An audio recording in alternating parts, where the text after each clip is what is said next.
Hello, friends. Hello.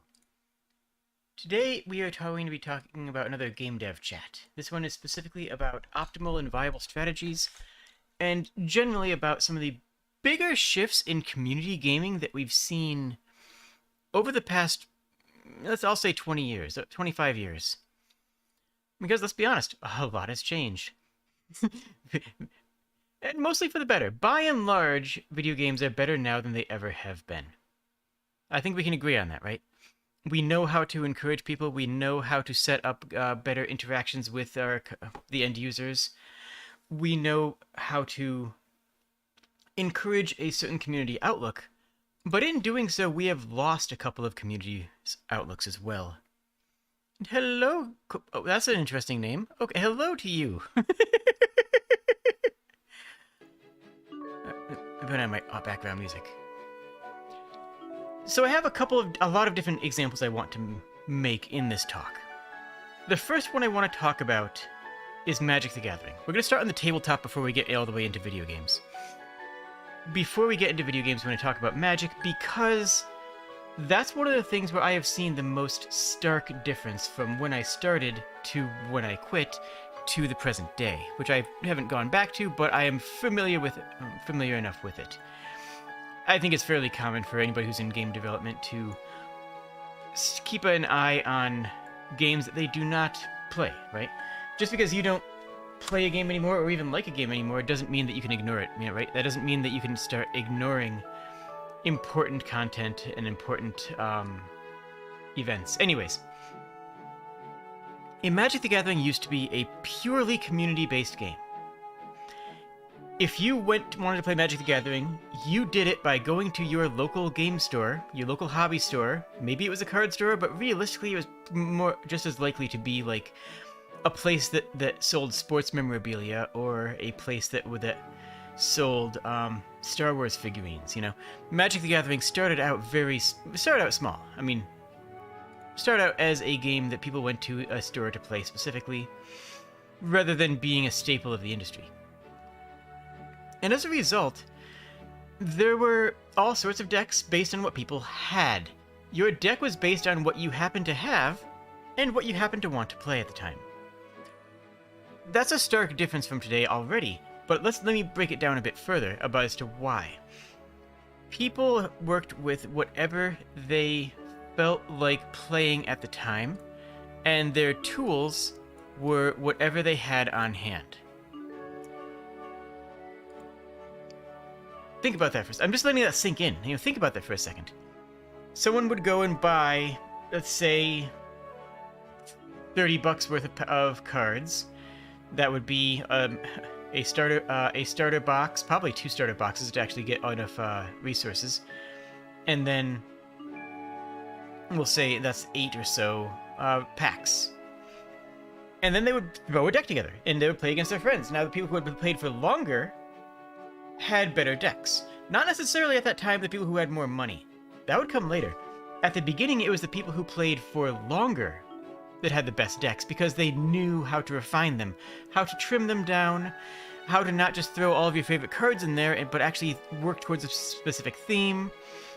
And people would eventually figure out how much land you needed, if you needed more or less resource in your opening hands, and things like that. And then the internet came. As with most things, the internet came along and ruined everything. No.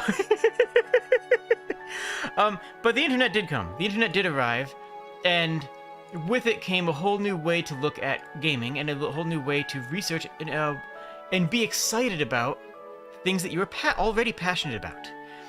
So people would come to the internet and say, hey, what's the best deck I can make if I want to play this build?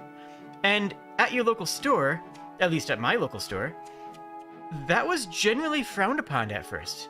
If you used a quote-unquote net deck, i.e.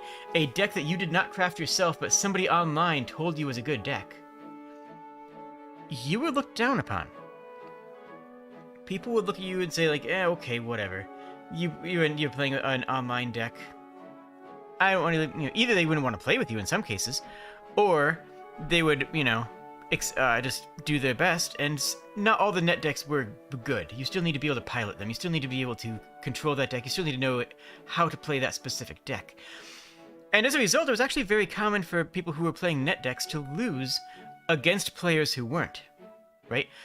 People who were playing regular decks had been playing those decks for weeks, if not months, and they knew their deck left and right. They knew the tools they had, whereas somebody who played a net deck may have just gone online, downloaded the optimal deck, bought the cards that they could buy, and proxied the rest, but didn't really know how to handle what the pros decks. And this is something you'll still see. This is something you'll still see, and I will get to later when we talk about some other games, because that's actually a very common phenomenon of people copying professional players, but not knowing why the professional players are playing these cards, right?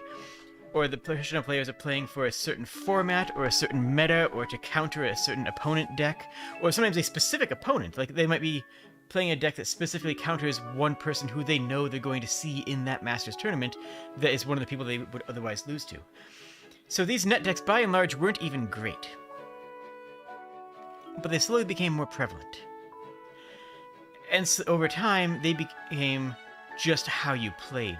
And people would go to YouTube and write guides on how to play certain decks, and what this deck does and how you can play it and to beat your friends. And there was a paradigm shift where playing the game meant playing the game to win, as opposed to just playing the game. And playing the game to win breeds a different mindset and breeds a different player base than just playing a game for fun. Now, that doesn't mean it's not fun. Obviously it is. Obviously people are still having a lot of fun in these games. I'm not saying to the otherwise. That's not what I'm saying. What I'm saying is that the nature of the way people had fun shifted from, I'm going to play a big Shivan Dragon because it's the biggest card in my deck. Look at it, it's a 5/5 flying. Isn't that cool? Oh yeah, well I have a Lord of the Pit. It's a 7/7 flying. Oh no! Like, that sort of innocent fun. Actually, I think that's a really good way of describing it. It's an innocent fun. A fun where some of the fun is derived from a lack of complete comprehension, a lack of complete understanding about the world and about all the possibilities in the game, and all that has been beaten down over time, and people don't play that way anymore. Now, and again, that's not entirely a bad thing. I'm going to get into that more. This is just my opening statements. I just want to make sure that people understand that I'm not saying that that is completely a bad thing, though in some ways it is. Because somewhere along the line, the community aspect shifted and everybody was playing net decks. I can't even pinpoint exactly when, because when that started to become the norm is when I started to migrate away from the game. I would say probably around 98, 99? 1999, to clarify, for people who are, like, young. So, that shift was a very important marker in the game's history. And people would come to their local game store with a net deck that was played by some master that's been modified for more casual play, but casual play didn't mean that Timmy is going to be playing with their fun cards. Casual play became everybody is doing their best to win. Casual play was less about just having fun. And I will come back to tabletops in a little while, but this is where I want to pivot into talking about Counter-Strike. Because Counter-Strike at the very beginning was very much the similar idea. Second here. There we are. Because originally Counter-Strike was a lobby-based game. If you were... yes, that is correct, Bluewell. NetDeck was more of an early 2000s. That's fair, that's fair. A lot of the kids didn't have internet until the late 90s, but those that did started to shift the meta. So when the meta shift began happening was, I would say, 97 to 99, though you're correct, by early 2000s is most likely when it had started to take over in great bulk. And now I want to pivot slightly to talk about Counter-Strike. Now, people who have been following the channel for a while will know I actually used to play Counter-Strike competitively. I used to be, I don't know if professional is the right word, but I was a competitive Counter-Strike player for a long time. But in the beginning of the game, Counter-Strike was a lobby-based game, which means that you log on to Counter-Strike and you see a giant list of people who have servers up. You pick some of the servers that have the best ping closest to you, and then you start playing. And then you meet people on that server because the server doesn't shift. The server doesn't dump everybody there and pick up a new set of people every 10 minutes. These people who are playing may play for hours, they may play for minutes. The teams will be shuffled, but the teams will continue to exist. Team Fortress 2 kept this idea for much longer than Counter-Strike, but the idea is that you have a lobby of people who you're hanging out with and talking to and organizing with and working with. You have a much different situation than something like Valorant, where you join a game, you play the game, you log out, and you never see those people again. That's how it is by and large, right? I mean, yeah, there are some situations where that's not the case, but by and large, you log on to Valorant, you play a game, you finish that game, and everybody else is just mist in the ether. They are effectively NPCs in your life, and anything they say and do is unlikely to exist past the moment that you were playing with them. I made some friends on Valorant just a couple nights ago, and they're really cool people, and I added to my friends list, and I've actually talked to them since. That's the first time in a couple months of playing Valorant that I've actually communicated with anybody outside of one particular game. That way of joining a server and just existing and talking to people, the way that I've met some of my closest friends, is simply not an option in Valorant or in modern Dota, where you join a matchmaking game to make sure that you are matched against people of your skill level, instead of just joining a lobby and playing for hours, days, on the same server. Over a course of months, you would meet people and hang out with them and talk to them, and you would get to know those people on that server.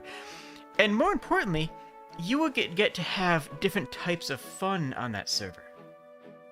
You would have the opportunity to say, hey, everybody, let's just do another pistol round. And more or less people would say, oh, yeah, sure, okay. And sometimes they would, sometimes they wouldn't, sometimes, you know, but people would be more likely to be down for that. I dare you to try that in a modern lobby. Be like, hey, guys, let's do another round where we all buy pistols. And see what happens. It's not going to go well for you. You are going to get shot with a very expensive gun very quickly. And the reason, again, is this shift. Now, why have we made this? Why have we, as game developers, chosen to make this change?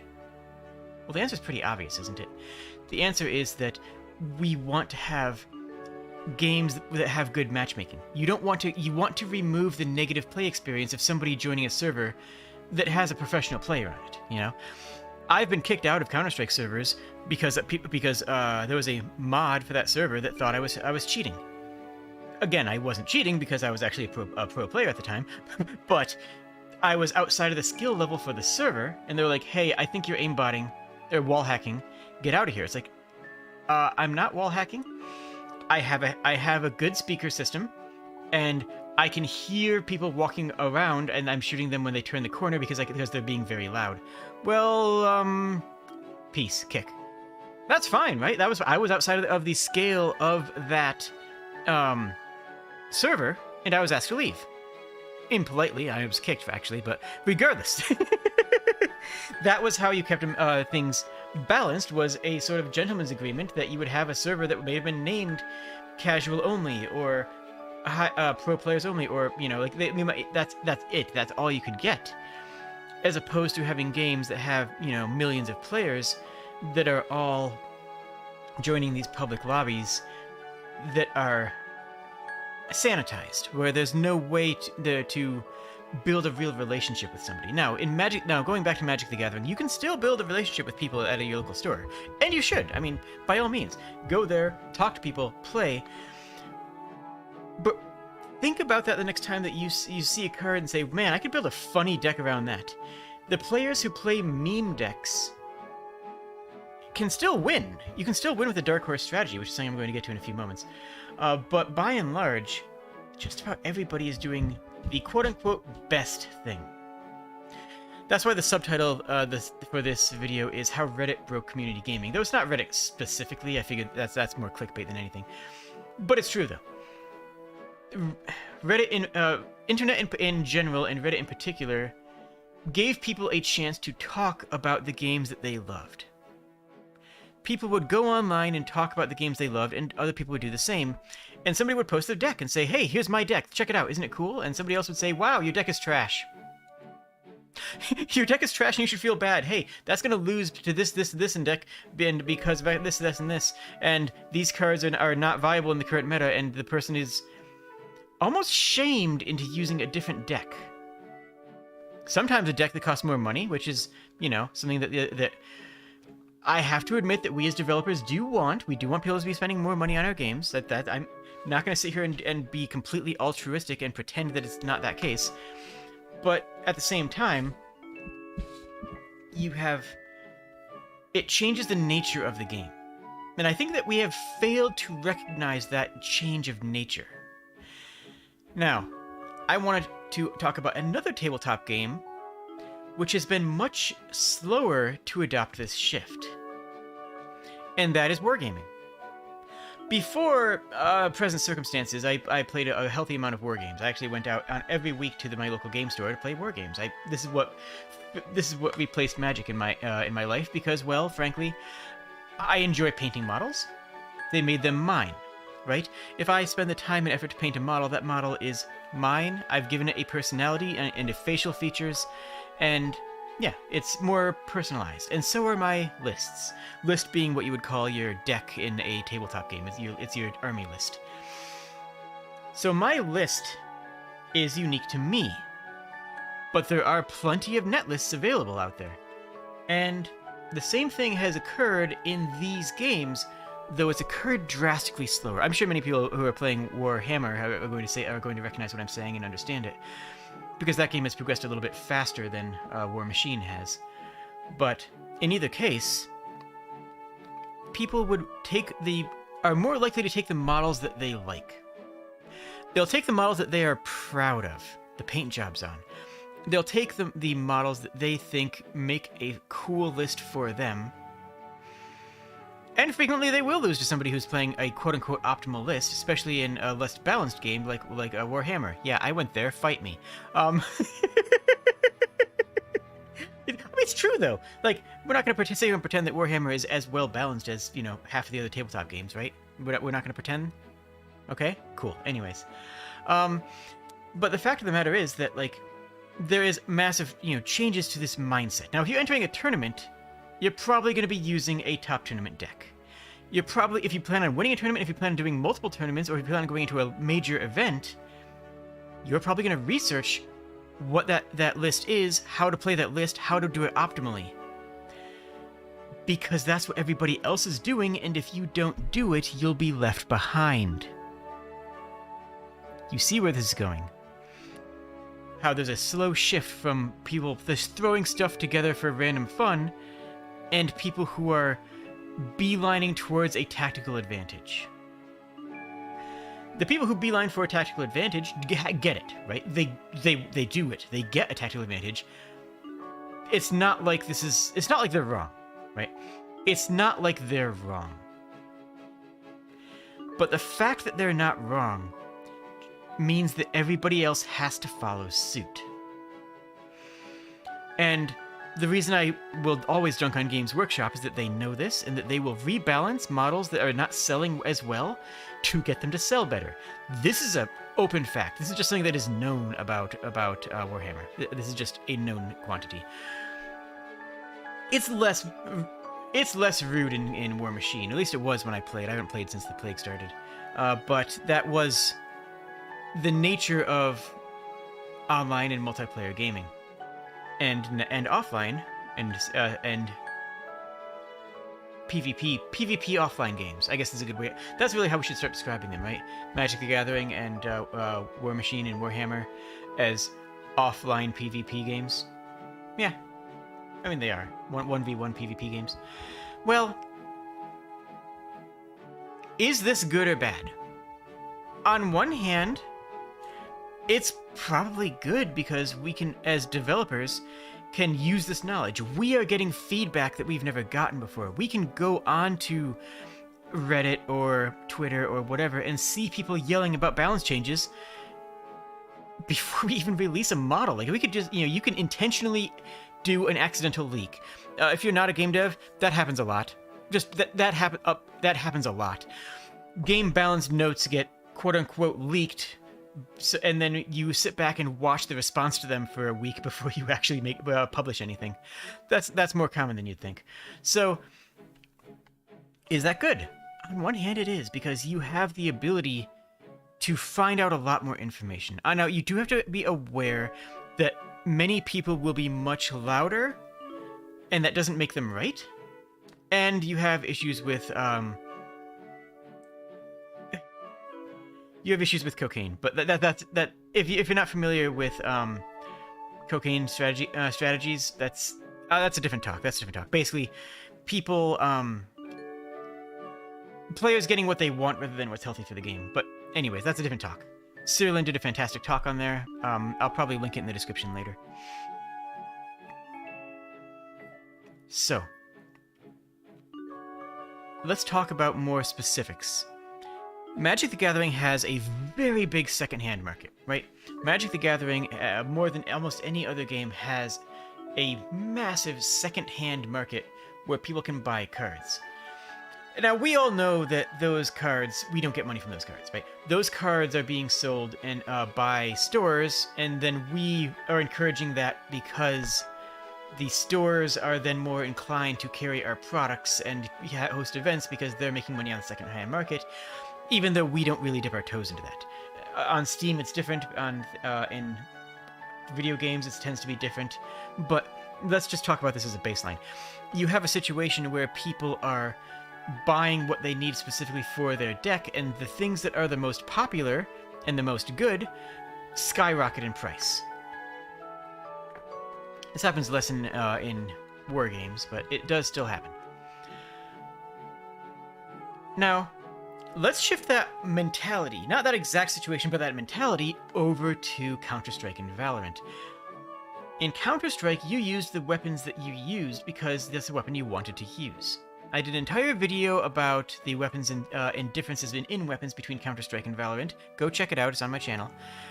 But the sum of what I'm talking about here is that in Counter-Strike, if you say, I like the insert weapon here, you pick it up and you use it when you're in a lobby scenario. In more modern Counter-Strike, or in a more match-made game like Valorant, how do we get players to use things that are not optimal? How do we get the player to ignore what Reddit says they're supposed to do? You have to do this. Usually they'll be much more rude about it and say you have to do this, otherwise you're bad.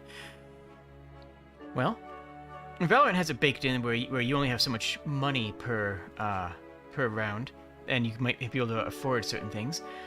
Other games, have it much harder.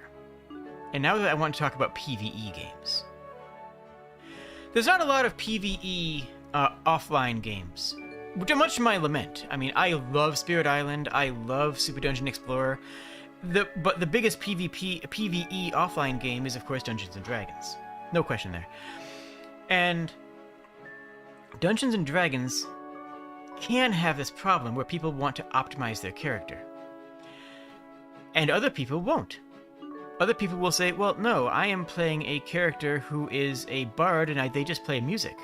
If we get in combat, I'm not going to be effective, but that's okay because my character's not very effective in combat, you know? When we get out of combat, I will be more useful. That's more okay in a private situation because a D&D table functions like a lobby. These people are sitting down and talking to the same group every week if you're lucky, month if you're not. But that functions like the lobby, like the local game store situation, where people can do whatever they want. Conversely, in an online game, there's a much greater push to do what is best. let's talk Monster Hunter. Monster Hunter is a fantastic PvE game where every single monster has an entire set of weapons and armor that they can drop. Some are better. Some are objectively better than others. Like, just straight up. There's like not even like a question of, oh well, all sets are completely no. Every set is different, and some sets are better than others. But people try to find out what is the best set overall, not the best set in a certain situation, not the best set in general, not the best set for you, but the best set overall. Now, I will tell you a secret. Every single weapon can take down every single enemy, every single monster in Monster Hunter.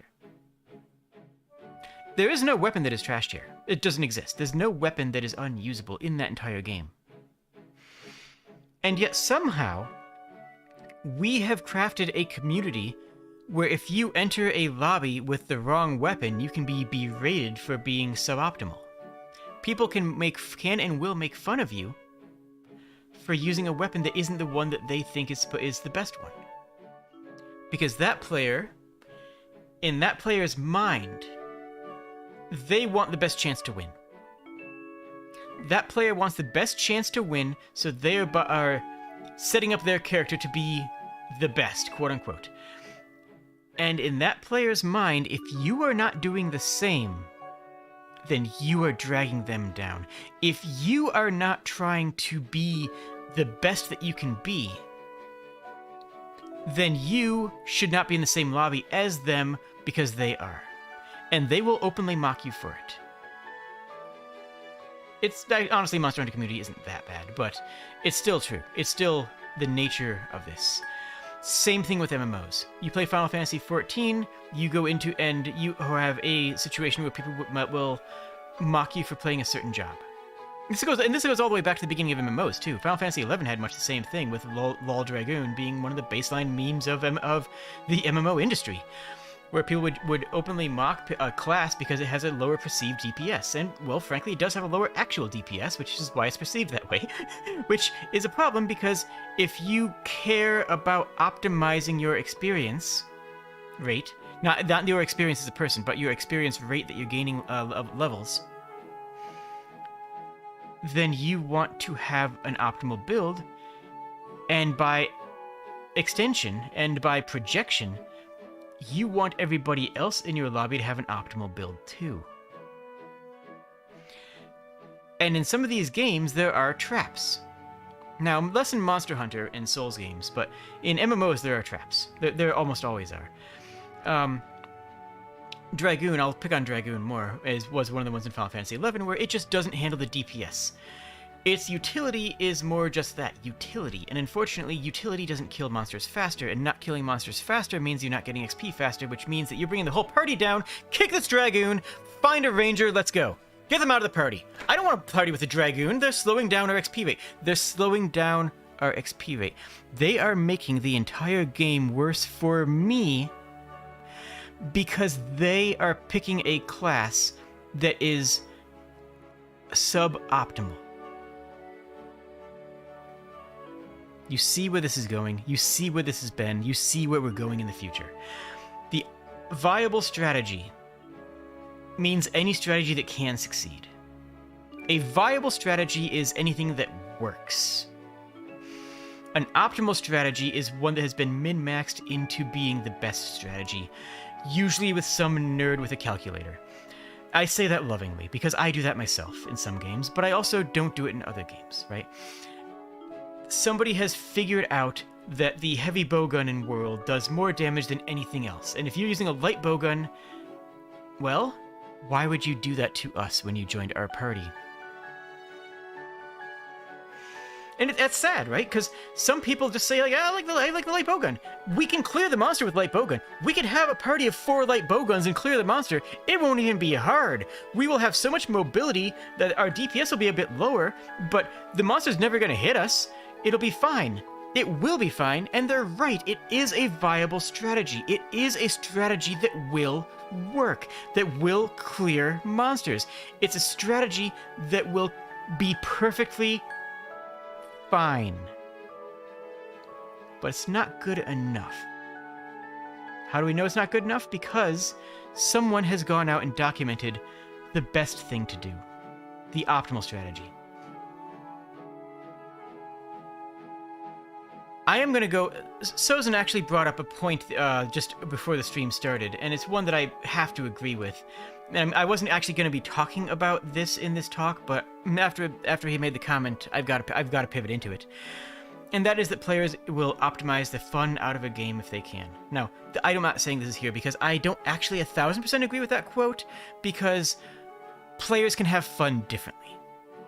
And as long as you can actually complete the content that you are putting forth, then you're fine. Now, if you make content that cannot accommodate all of the builds in your game, then you have made some builds unviable. If you are making a MMO, or even just an offline RPG, if you're making a game where melee players can't exist because the enemy has a physical damage aura, that has a damage aura around their body, or they backlash damage, or something else that you think is a really cool mechanic to spice up the fight, you are declaring certain builds unviable. Anybody who's not playing a ranged build is not viable for that content anymore. And if somebody doesn't like playing in a different build, and you will have players who will not want to adapt, then you have created a problem. You have excluded some players from your game because those players don't care about being optimal. Now, which is why for most of these things you want to leave that as optional challenges. Let these be optional challenges for the players that want to take that optimal route, to want to have to maximize everything, who want the deep, heavy challenge of being able to complete some of this content. But the moment you make that progression part of the basic progression, it no longer becomes optional, right? It no longer becomes optional, and you have declared that you must be this high to enter. You must have this strong of a build to enter. This is why I'm bringing up MMOs a lot, because MMOs are where we see people fail at this the most often. Like, in Monster Hunter, it's a lot less common because A, every weapon can complete every content. That's not even a question. And B, in something like a Souls game, people will institute their own challenges. If somebody wants to increase the difficulty of a Souls game, they will do Dark Souls at Soul Level 1. They will do a shieldless run. I recently completed a shieldless, magicless build of shieldless, magicless dex build for Elden Ring. And I actually had a couple dozen people, not even exaggerating, I have had a lot of people come to me and say, you know, that dex is trash, right? You know the dex builds are bad, right? My dude, my friend, my brother in games, I do not give a flying fart what you think is good or bad. Because I made a dex build because that's what the weapons that I enjoy playing. I made a dex build because those are the style of mechanics that I enjoy participating in. If you want to say that it's bad, then fine, consider it a challenge mode. That just means I'm better than you. Okay, that might be a little bit harsh, but regardless. The point stands that in a PvE game, this is less marked. This is less of a marked concern than it is in a PvP game. Whereas in a PvP game, you have the question of, can we beat the opponent if they are optimizing and we are not? If our enemies are optimizing for peak performance, and we have people who are using a blowgun for fun, for funsies, we might just lose. We might just lose, because how can we possibly compete with somebody who is... Finish the sentence. How can we possibly compete with somebody who is blank? Better than us? Not necessarily. More skilled than us? Probably not, especially if you have a good matchmaking ratio. Better researched than us? Maybe, but is that the trial that you're trying to bar? Like, is that the bar that you're trying to raise? Is that the bar that you want to raise for your players? And say that research is a core skill in your game, following the meta? Maybe it is. Maybe that is what you want out of your players, and in some games that's completely appropriate. Magic the Gathering actually can be a very good game, or any card games, Hearthstone, for example, can be very good when you want to optimize for a specific build, and you need to think about the meta and how likely you are going to be to face a hunter versus how likely you are going to be to face a control warrior. Like, you have to be able to deal with both, and if you are dealing with 70% control warriors and 30% face hunters, yeah, you might want to optimize for the meta. You might need to optimize for the meta. That might be a good thing to get your players to think about. You might want to tell your players, yes, optimize for this build, because that's going to be a type of fun, but not always and not in all games. But we've spread that to all games. We have accidentally spread that across the spectrum to all of these games. Games that we don't necessarily want that. Games where people get told to get good or get out. Get good is actually not from Dark Souls. I don't know how many people are actually aware of that. Get good actually comes from Monster Hunter.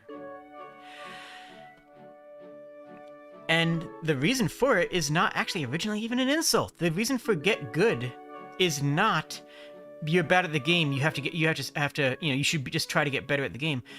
It was more of a response to saying, practice. Practice, practice, practice. Try more, learn the monsters' reads, learn their attacks, and just stop looking for a magic bullet. Because what was happening in Monster Hunter forums at this time, which was around 2010-ish, before then. Anyway, what was happening a lot in these games was that people were saying, how do I beat whatever? Rathalos, I'll just go as a go-to example. How do I beat Rathalos? And they're looking for a silver bullet. They're looking for somebody to tell them the armor set that they need to beat Rathalos. They're looking for somebody to tell them the actions and order that they can take to memorize and beat Rathalos. They want a script.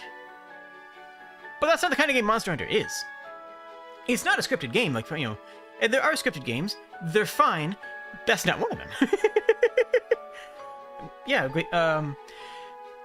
So how do you respond to this? Well, you say, practice. Get out there, fight the monster, learn its tells. Learn how that monster fights, learn how that enemy is going to be attacking you, fight it over and over again, and practice and get better at the game, and you will accomplish it. I believe in you. You can do this. There is no magic bullet. You just need to get out onto the field and keep on fighting it until you understand it. And this is actually one of the things that the Souls games have done best, is that Souls bosses are the epitome of this. If you don't win on the first try, you try again, and you learn the fight, and improve at it over time, until you get good enough that you can beat it. It used to not be an insult, but people were looking for a magic bullet, to say, just do this and you win. Just use a gun lance and you'll win instantly. But we as a community, we as a culture, haven't really taken the time to stop and say, why have people been asking for this?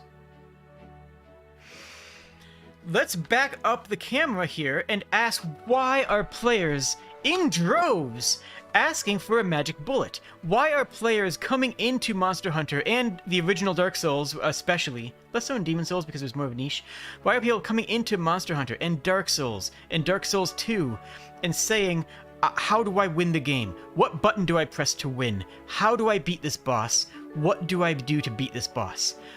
Only to be told over and over again, just practice. Just keep on going at it, look for these tells.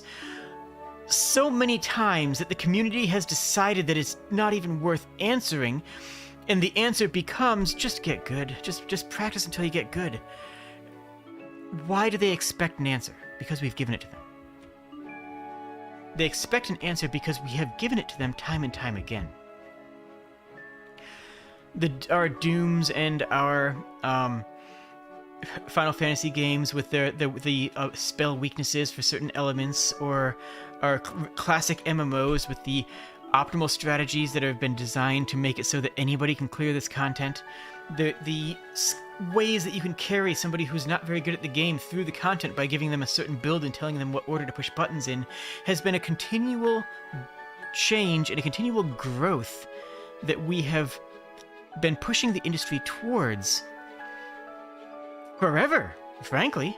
And yeah, the epitome of this is the modern gaming. The peak of this is in modern gaming, with the perpetuation of the concept until it hit a brick wall, because in some games that doesn't work. It doesn't work in a Souls game because there isn't one, but it does work in a lot of games.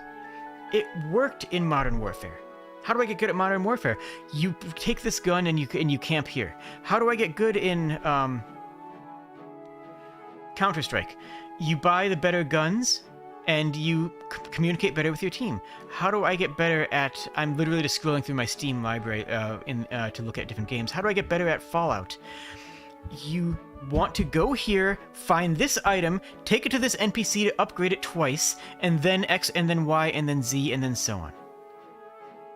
We have been comfortable with creating these optimal path strategies, and we have been comfortable in creating situations that require optimal path strategies.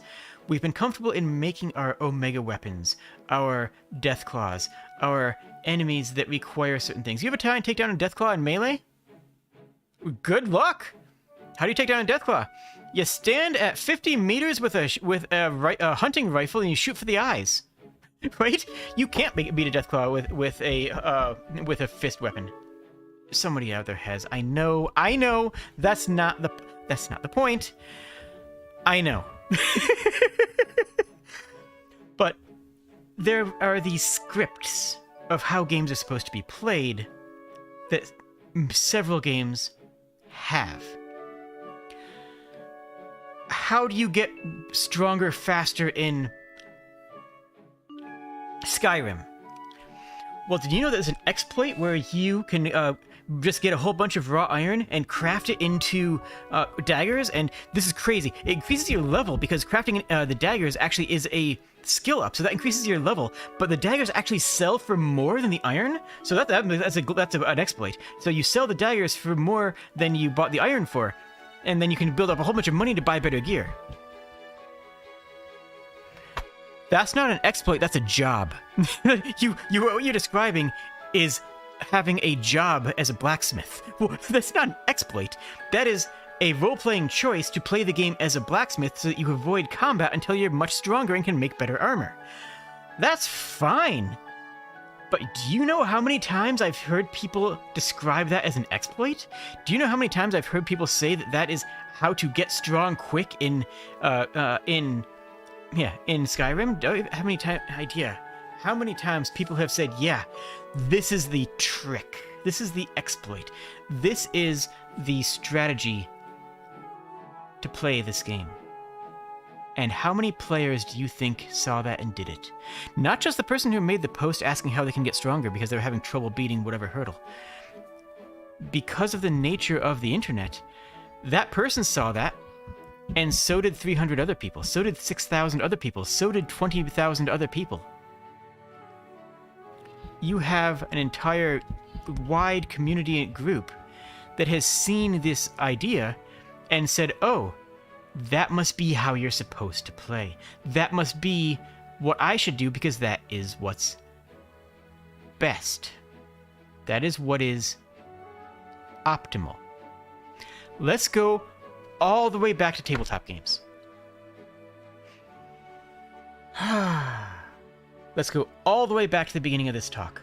We're going all the way back to tabletop games. Why? Because of Dark Horse. Dark Horse strategy is honestly a hilarious way of playing a game. A Dark Horse strategy is when you say, hey, I know that everybody knows how to play against this strategy. Therefore, I'm going to go out of my way to make sure that I am not doing that. I am going to go out of my way to make sure that my opponents don't know how to handle what I'm doing because they've read all the stuff on the forums. They've read everything that was typed out at Blue Garter. And they understand all of the Alakazam strategies. They know everything on the official forums, but they don't know this. My first big major win, my first big convention win of War Machine was playing the bottom ranked caster in the entire game. I didn't just pick up this caster. I played this caster for months leading up to this event. I played this, what was genuinely considered the single worst caster in the game. The caster is the leader of your army in that game, by the way. It's the cornerstone of your army. I picked the worst general, the worst leader possible to pick. And you know what? No one knew how to deal with it. Because all the people there, I had confirmed, like everyone there, had been using Netlist, had been doing research, had been following the tournament meta, had been following the other pro players, and there were pro players in this tournament actually. Literally one of the best people in North America happened to be there, and I didn't actually get paired up against him. Funny, which is actually why I won, because he actually would have kicked my butt, anyways. but. I took a dark horse strategy. I took a strategy that was so off meta that nobody knew how to deal with it. I loved doing that, but that took more effort than logging onto a game forum and saying, hey, what wins tournaments right now? I was clamoring from below versus people who knew how to play their lists and their decks because of the strategy. But it's still fun, and that's how I wanted to play the game. A lot of professional players consistently say that the best time in a game, the best time in any competitive game, is just after a patch, before people have figured out how to play the game again. Before people have figured out the best way that you're supposed to play. Before people have figured out how to follow a strategy guide. And this is also why the best tabletop players, well, the best competitive players in general, can adapt. Like, the reason that Puppy has won so many Dota tournaments is because he can look at an enemy who knows how to play the game, who is almost perfectly skilled at playing the game, and say, hey, let's change our plan to disrupt them. And that's fantastic, that's good. But that's not encouraged. We don't encourage that. We find outliers that do that and applaud them, absolutely. But those are still outliers. What happens when that is the normal player? What sort of game environment, what sort of community do you build when everybody can do whatever they want? Without shame, without restriction, without feeling like they are playing the game wrong. And I can tell you. I can tell you because we have the example right in front of our face. They have been the most popular games for the past decade, for the past at least 7 years. You get Breath of the Wilds. You get games that don't hold the player's hand, that don't tell the player, here's what you should be doing. You get games that open up and say, do what you want to do.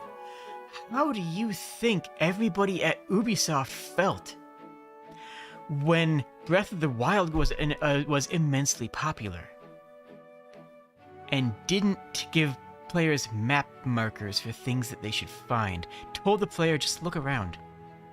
Just look around and find what you can. Look around and just play the game. Whereas the Ubisoft games have so much map clutter that you can pick what you want to do, but if you want to do something, you can just follow the line there. MMOs, especially Eastern MMOs, are comically bad at this, to the point where many of them, actually many MMOs now, have a golden path, actually have a button to bring you to the next point that you are supposed to be playing the game at. They have a button that says, bring me to the next NPC that I should talk to. And if you want to encourage casual players who aren't invested in your game, if you want casual players who are just playing your game because it's the thing that they happen to have on their phone, if you want casual players who don't really think about your game, then that's fine. Take away the thought. Take away all the ability to think that you have built up in your design and throw it out the window and say, okay, here, follow this story, read this book. Now, don't get me wrong, I do like book games. I do like games that are very scripted. I love Final Fantasy games, the classic ones where they were extraordinarily scripted. That's different. We can acknowledge that's different. okay? Because those are ground up designed to be a specific path, and I'll tell you, a lot of them do have a lot of opportunities to change what you want to do. Final Fantasy V lets you choose your entire party and rebuild it, your class list at any moment based on your mood. And many of the other Final Fantasies let you choose your characters and characters you have in the party based on your mood. But it's harder to have a mood when you have so inundated the player with direction. You've taken away the vibes. You've taken away someone's ability to just play the game and say, hey, where do I want to go? Not where is the game telling me I should go. Not where is the game offering that I can go. Not where are the 3 options that this game has put onto the table for me to find. Where do I want to go? I just want to wander. I just want to walk out into the world and wander around. And then Elden Ring comes out. Another Breath of the Wild, right? Another Breath of the Wild that came out and just said, hey, the world's open, go where you want. You talk to 5 different players who played Elden Ring and ask them who their first boss was. You will get 4 different answers. You will get 4 different answers to the question, who was your first boss? What was your first challenge? What was the first enemy that had a real health bar that you defeated? Because some people would go out of that entrance area and say, I want to go to the right. Some say I want to go to the left. Some say I want to go straight ahead. But that's a player choice that you're allowing. You are allowing a player choice there. You are directing the player with windowing and with conceptualization, with all of our wonderful game design tricks. You are highlighting certain areas and so that the player knows that they're there. But in that game, they don't force you to go there. You can take everything out of order, and that makes a huge different experience. One of the best mods for Oblivion. Sorry if this is a bit of a hard pivot, but I'm tying this together. Trust me, stay with me on this.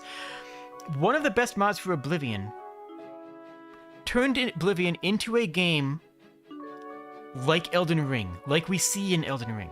What do I mean by that? Okay, so Oblivion is a game. It's the prequel to Skyrim for people who are really young in our chat.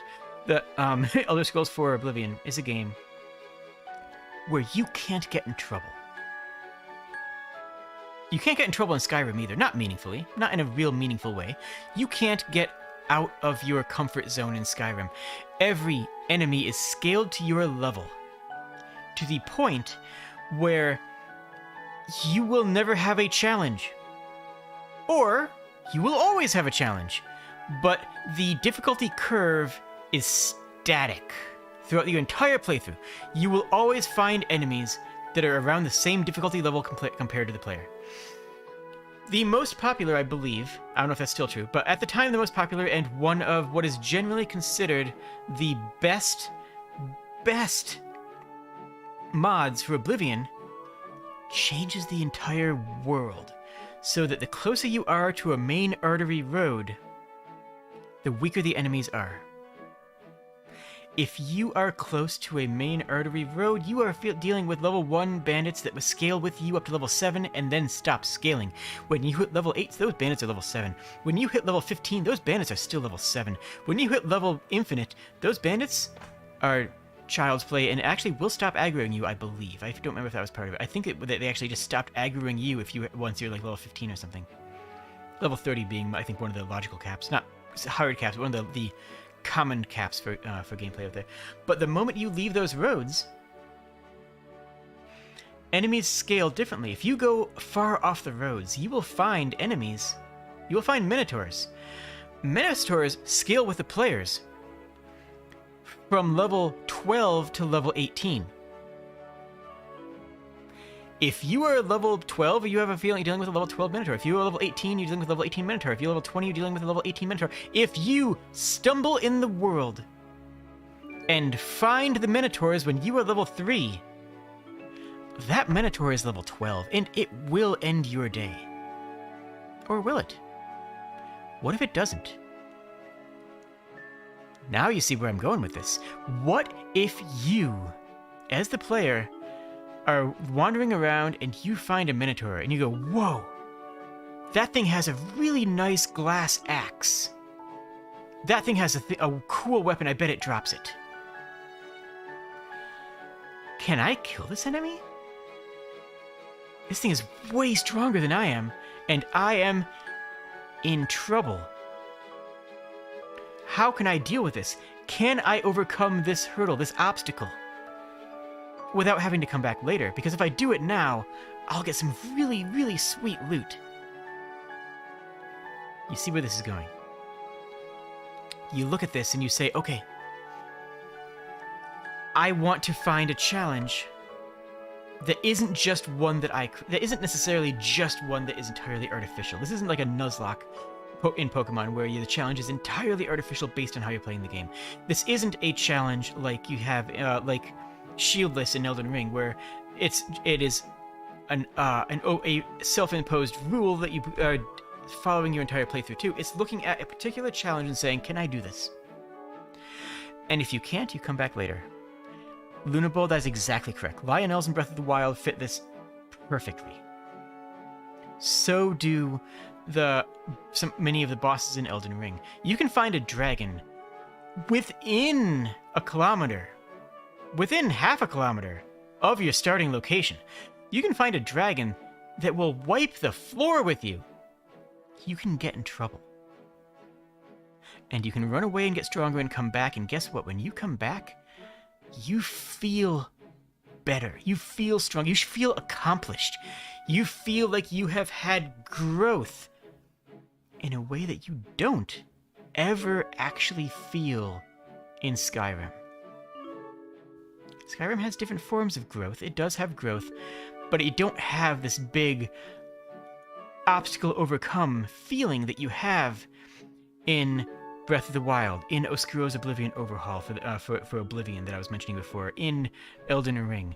You have a more sanitized version of that you're allowed to have rather than overcoming something.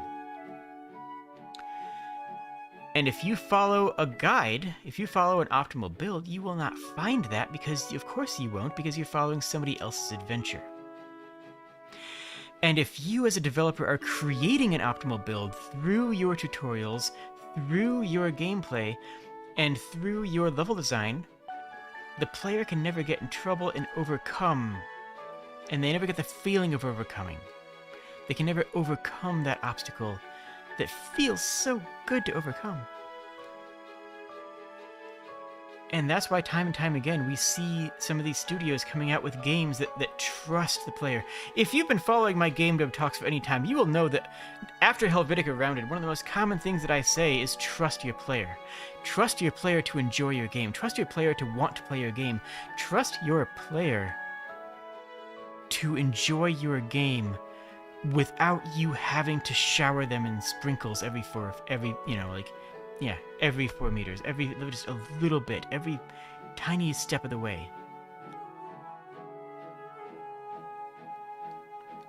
Because that will help some players, that will help some of the players that need that. But it can also ruin the experience. Not ruin, that may be a bit too harsh, but that can also water down the experience for the players that you could have otherwise trusted to have a good time. That could have watered down the experience for the players that wanted to just run around the world and figure stuff out on their own. Now, and let's go back into PvP and multiplayer games in general. All the games recently that have come out that have done this well, all the way back to Oblivion with the Oscuro mod, all the way back to Elder Scrolls, all the way back to Elden Ring, all the way back to Breath of the Wild, what do those all have in common? They're all single-player games. And what do the older circumstances have in common? They're all lobbies. Magic the Gathering lobbies. Stores, some call them. Counter-Strike lobbies. Team Fortress lobbies. Lobbies where you are dealing with people in a casual setting instead of forcing them into a competitive setting. You can still have a competitive scene, but when you make your game entirely focused around competitive scenes, you lose the ability to have people who are just playing for fun.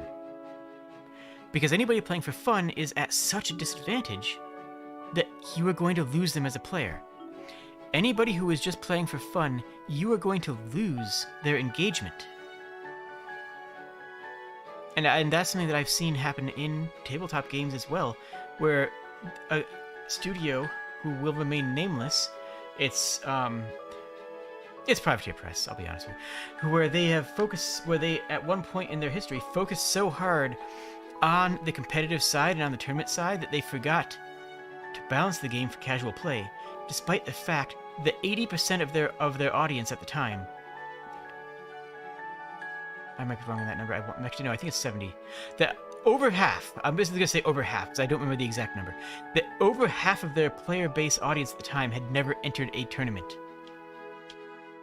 They spent a solid year and a half only optimizing their game for competitive play, only catering to the tournaments, only drawing metrics, which they still do to this day. They still don't draw metrics from casual players, which I have literally talked to Hungerford about that. I've talked to their dev team back when the original dev team about that, and they're like, yeah, but we just care about the competitive play for balance, because the casual players will just do whatever they want anyways. It's not true. The casual players will do whatever they want, but if you only optimize for the professional players, for the top tier players, then you will lose their interest because you're not paying attention to the casual market. You see what I'm saying? You see where this comes from? How do we stop? So this is where we are. This is how we got there. How do we get out? Well, it's not easy. We're already out in terms of single-player games. We have enough games, and we actually are starting to see a community shift. Also, real quick, pour one out for Horizon Zero Dawn, because they released their first game around the same time as Breath of the Wild, and Breath of the Wild kind of dunked on them. Still a great game, but Breath of the Wild is just a very different game that handles things in a way that's a lot of players preferred.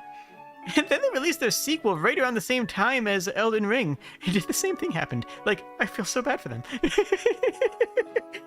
I have not played the new Horizon Forbidden West, is it? But I've heard good things. I'm sure it's a very good and competent game. But how do we get more multiplayer games out of a competitive mindset? Souls does this well because you cannot really see somebody's build when you summon them, and there are several ways that you can play the game that don't require you to lock into a specific focus. Souls, honestly, despite being with the poster boy for this at the beginning, with the whole get good mentality of the meta builds, kind of has almost come through on the other side and created something that is so much more flexible, where every single build is fun. Every single build in Elden Ring is fun. Shields are cool because they gave shields that cool counter block riposte. I forget what it's called. And swords, dex weapons are good because they're lightning fast and give you plenty of time to dodge, and they reduce this amount of stamina that you need to attack with them, and stamina replenishes so quickly that dex weapons never have a stamina issue. Strength weapons get all the cool toys and gimmicks, and all have some of the most ridiculous techniques in the game. And magic builds are magic builds. They're just, absurd. So we kind of see a system where they have broken free of this competitive mindset shackle in the Souls games. And for Monster Hunter, you just only play with friends. It kind of has to be that way. You kind of have to turn it back into a lobby game to really go through with that. But all the builds are viable. There's no difficulty there's no real difficulty in doing that. And the way you overcome that in competitive games is by encouraging lobby-style play. By encouraging players to group together as friends and community is something that we have kind of lost in an era where MMR calculations have become the norm. When every game has an MMR, you want to say, okay, we're only going to place you against people in your same MMR. And if you are queued with somebody who has much different MMR than you, you are either going to get stomped because everyone in the queue lobby is going to be the same tier as your higher ups, or everybody in the lobby is going to be the same tier as your lower, and you're going to crush them. Now, bigger games have more players, and having more players gives you the option to adjust that and play with those numbers, and you can have lobbies where you have several people who are playing at not an averaged MMR, but an averaged scaled with the players. You know, one weaker player and 3 higher level players might be a lobby, but you need to have your concurrent user base has to be in the tens of thousands, if not hundreds of thousands, to actually pull that off. So how do we encourage PvP players back into a community mindset? How do we create a Breath of the Wild in a PvP arena? How do we create an Elden Ring situation? Well, I don't have an answer for this. Like, I wish I did, but I think honestly, like Discord servers and sort of just finding ways to keep your community clean and having good community management, which is always important and hard for a small studio to do because you probably are your community management team. But for a smaller studio, you just need to make sure that you encourage casual play. Balance around the casual players and take metrics. Take metrics of casual players. Don't only go to the professional player base and say, hey, what are you guys doing? What do you guys think? Find a way to get the metrics for what your casual player base are doing and feed them. Add a weapon add a weapon or a tool or an option or ability that the professional players will never touch, and say, you know what, if you're accounting casually, look at this thing. This is going to have memes. This is going to be funny. It's going to be fun. It's not going to be optimal. It's going to be viable.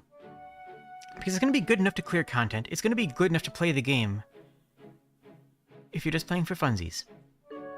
It's going to be good enough to use, and don't worry if somebody tells you not to use it. Well, if you have more ideas for how to get more competitive games into a more casual mindset, please fill the comments with them. I want to see that. I want to see your thoughts. I want to see how you can take something like Final Fantasy XIV, where so much of the game is structured around this disposability, frankly. This disposability of players, where you join a queue for a dungeon, and if you see somebody who's weaker than you, you say, ugh, I'm queued with this guy. Ugh. How do we stop that? Because we used to have an answer. We had an answer in Guild Wars. We had an answer in Final Fantasy XI. And the answer was community. Was because if you wanted to get somebody in your party, you had to talk to them. You had to reach out and send them a tell and say, hey, would you like to join our party? There's no other red mages around, and we could really use a red mage. And that red mage could say, hey, sure. Just so you know, XYZ, this is how I play. Okay, cool. Cool. Cool.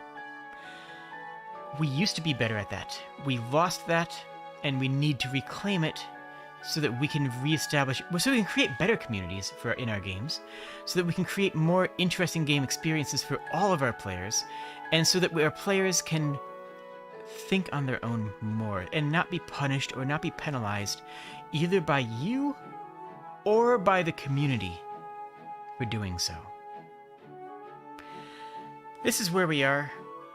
I'm not saying that there's an easy roadmap out of here, and I'm not even saying that where we are is bad, right?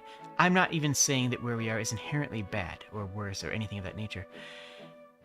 But it is worth thinking about. It is worth considering. It is important to all of us as game developers. And I will promise you this, somebody's going to figure it out. I hope it's one of you. I hope it's a new upcoming game, a new Among Us. Actually, Among Us is actually something I hadn't thought about until just now. That really does do this, doesn't it? Among Us being entirely a social game, the idea of an optimal strategy is kind of immediately destroyed the moment someone comes up with one. The nature of an optimal strategy is destroyed by its own existence as an optimal strategy, because as soon as people know about it, they know how to counter it. They can see it. They can sniff it out. Huh, I'm going to have to think about that one, actually. We might be onto something there. But somebody is going to come up with a way to make a shooter, a battle royale, a way to make a 1v1 card game that does to that genre what Breath of the Wild and Elden Ring have done to the single-player genre. Someone's going to figure that out, and it is going to shift the nature of those games. And I want you guys to think about it, because I want it to be you. Drop your ideas in the comments. Feel free to like the video. Feel free to follow. I will be here. I stream 5 nights a week. I focus on a game designer's perspective when I'm playing games, and I have fun. Honestly, like, I've been in the games industry for the past 7 years, and before then I worked as an actor, and streaming is my way of combining two things I'm very passionate about. So if you've gained something from this, if you've had an idea, if this has sparked a brain think thought in your brain mind, put it in the comments. I really do want to hear what you have to think. If I've made a huge error, or if I'm missing something, also please call it out, but be nice. Be nice. I'm very fragile. I'm very small. And yeah, like the video, subscribe, do all those fun YouTube things, and I'll see you real soon. Cheers, friends.